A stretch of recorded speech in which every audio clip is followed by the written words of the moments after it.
Boa noite a todos. Eu vou seguir-me aqui neste instante, posso? É mais fácil para mim. O Sr. Cônego José Paulo encarregou-me desta, eu ia dizer, doce trabalho da apresentação deste DVD Sameiro, Fotos e Fé. E este DVD vem na sequência deste livro, publicado já este ano, 2013, que traz, portanto, os editoriais que o Sr. Cônego José Paulo publicou, sobretudo no Ecos do Sameiro e também no boletim, no jornal da Pastoral Universitária, mas a maioria deles são os editoriais do jornal Ecos do Sameiro. E tem muita importância este livro porque vai ser a base, o suporte da apresentação do DVD, sobretudo em alguns capítulos do DVD. O texto, agora só um momentinho.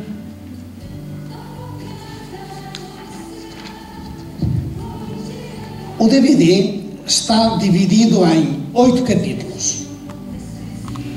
O primeiro capítulo tem uma breve história do santuário, da construção da basílica,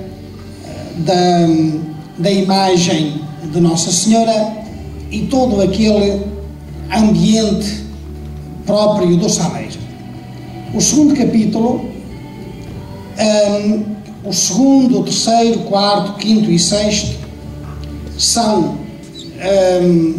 capítulos que têm textos deste livro, para além das noites sem luar, e que, depois vou dizer alguma coisa sobre isso, procura, através dos temas, ir apresentando algumas imagens, algumas fotos do santuário. Explico-me.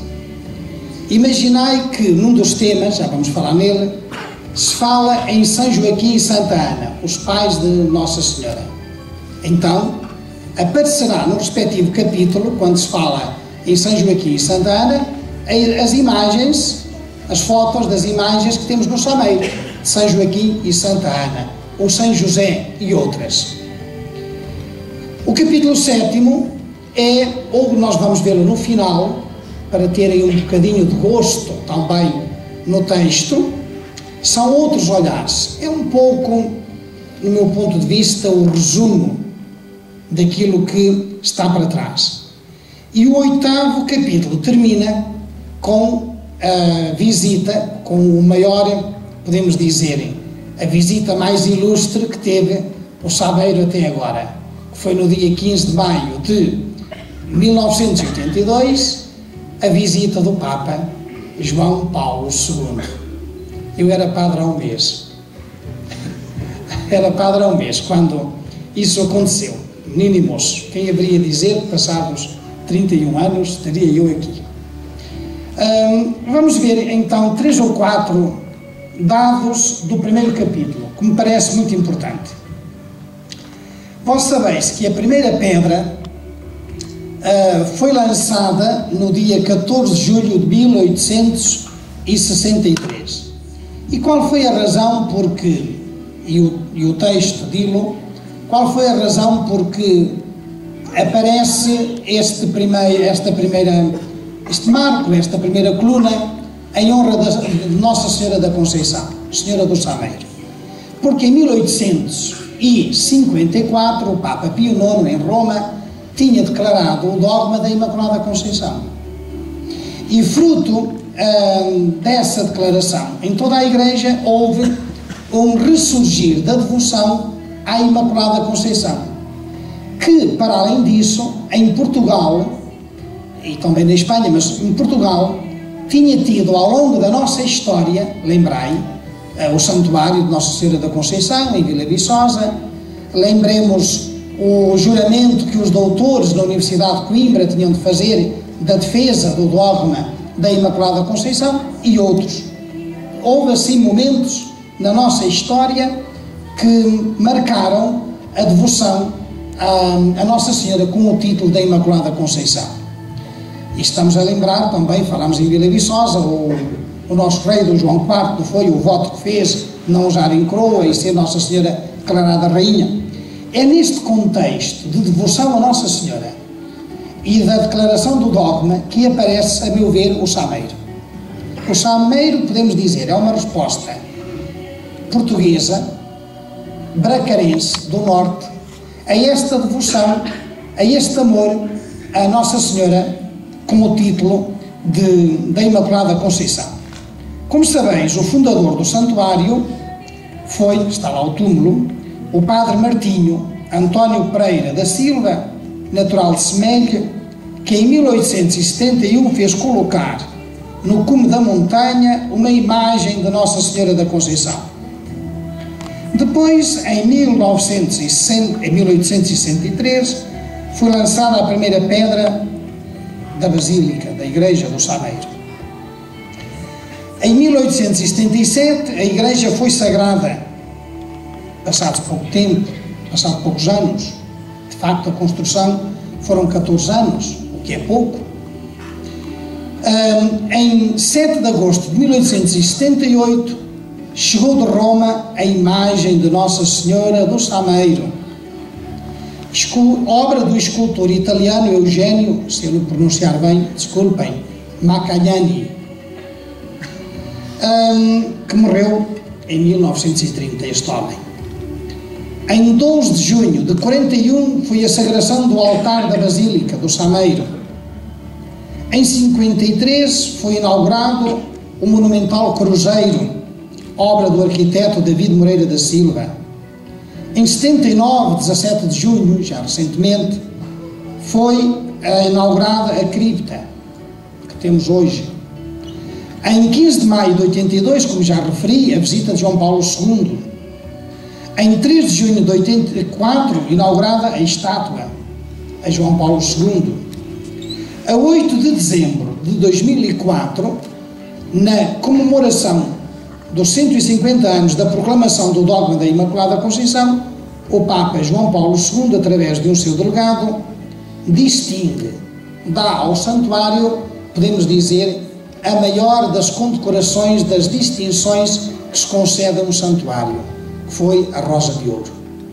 E em Portugal, que eu saiba, só a Fátima e o Sameiro têm a Rosa de Ouro, que é uma distinção que o Papa concede a lugares insignes de piedade a nível mundial.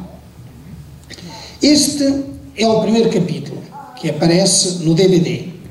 Depois vem o segundo capítulo, que é De Joelhos Diante de Ti. Eu não vou lê-lo, podíamos depois, isto fica ao vosso critério. Eu penso que quem comprar o DVD tem de levar o livro. E quem tiver o livro tem de comprar o DVD. Porque um não se entende sem o outro. Então, nas páginas 139 e 140, vem este texto, De Joelhos Diante de Ti. E só para verdes, conforme está organizado,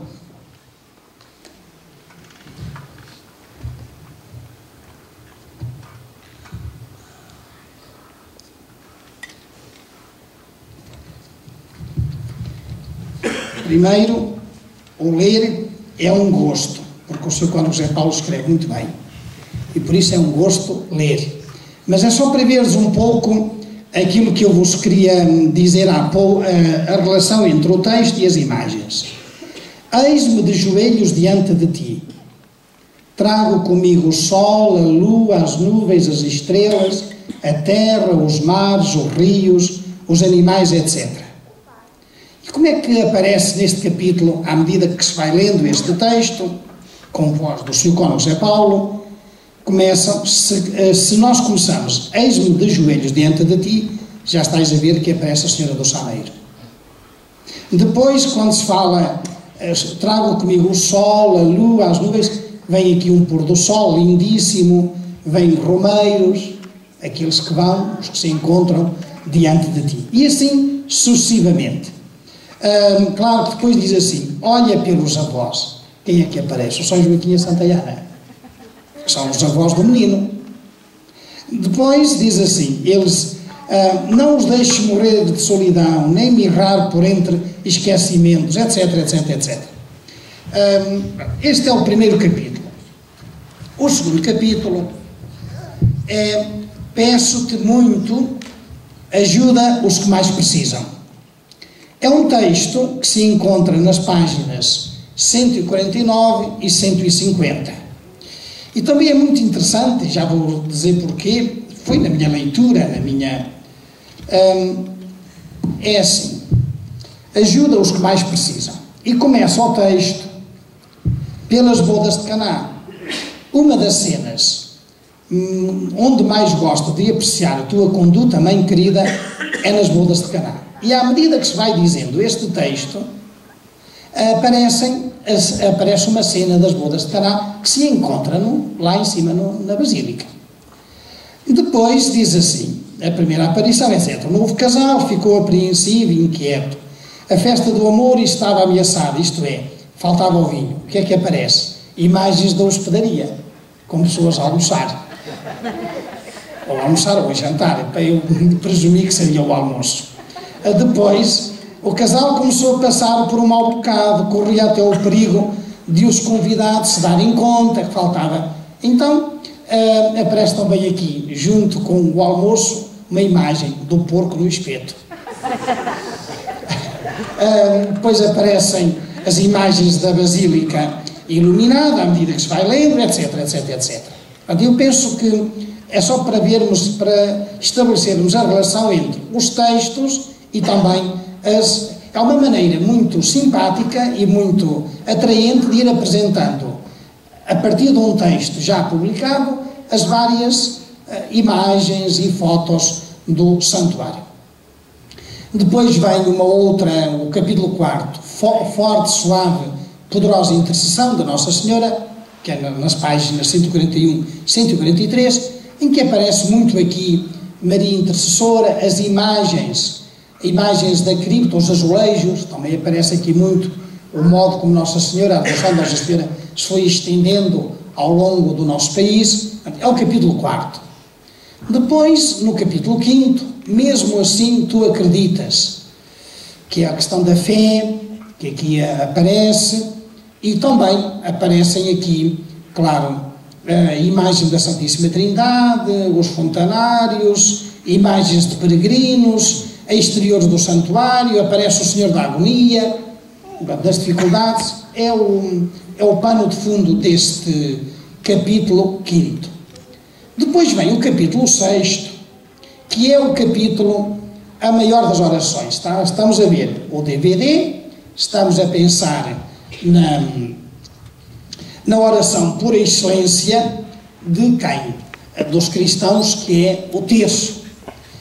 O Papa João XXIII dizia que o terço é a liturgia das horas, o breviário dos leigos. Como nós, padres, temos de rezar a liturgia das horas pelo povo que nos está confiado, então o Papa João XXIII dizia que, portanto, o terço, o rosário, era o breviário dos cristãos. Também é dos padres, nós também rezamos o terço, mas a obrigação vem da liturgia das horas. E então, o Sr. Cônego José Paulo teve, a meu ver, uma ideia brilhante ao falar na maior das orações, que é o terço. Onde é que ele vai inspirar-se? No sermão 4 sobre o Rosário do Padre António Vieira. E eu leio só alguns textos, eu gostei tanto, já o tinha lido antes, mas agora saboreei de outro modo. Porquê é que o Padre António Vieira, porque é que o Sr. Cônego José Paulo disse que o Rosário é a oração mais importante, a maior das orações? Então diz assim, agora a argumentação: deve supor-se, como certo de fé, que o autor das orações de que se compõe o rosário é Deus. Então agora começa a argumentação. Porquê é que Deus é o autor do rosário? Quando nós sabemos que na história até aparece na Idade Média, mas isso é outro problema. Mas o padre António Vieira dizia assim: Deus, Pai, é o autor do Padre Nosso, do Pai Nosso. E Deus, o autor da Ave Maria. E como a obra era tão grande, de tal maneira se empenhou nela todo Deus, que todas as pessoas da Santíssima Trindade a repartiram entre si. Então, como é que ele vai dividir o terço pelas pessoas da Santíssima Trindade?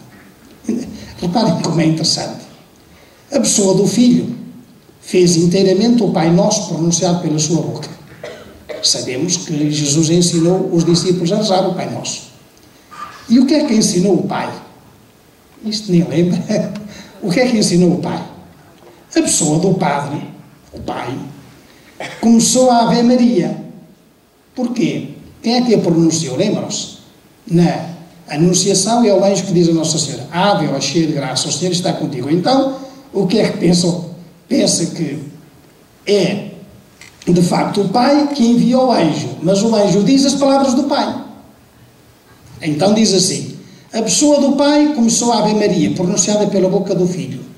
E a pessoa do Espírito Santo, porque nós sabemos que a segunda parte da Ave Maria é composta na tradição da Igreja. Pela Igreja, então diz: e a pessoa do Espírito Santo continuou por boca de Santa Isabel e a acabou pela boca da Igreja.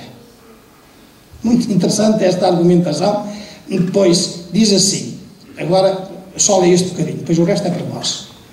Tendo, pois, o rosário por autor a Deus e a todo Deus em todas as pessoas divinas que o ditaram, que devoção, que fé ou que entendimento cristão haverá de tão errado juízo que anteponha quaisquer outras orações às do rosário, por mais aprovadas e qualificadas que pareçam debaixo de qualquer outro nome.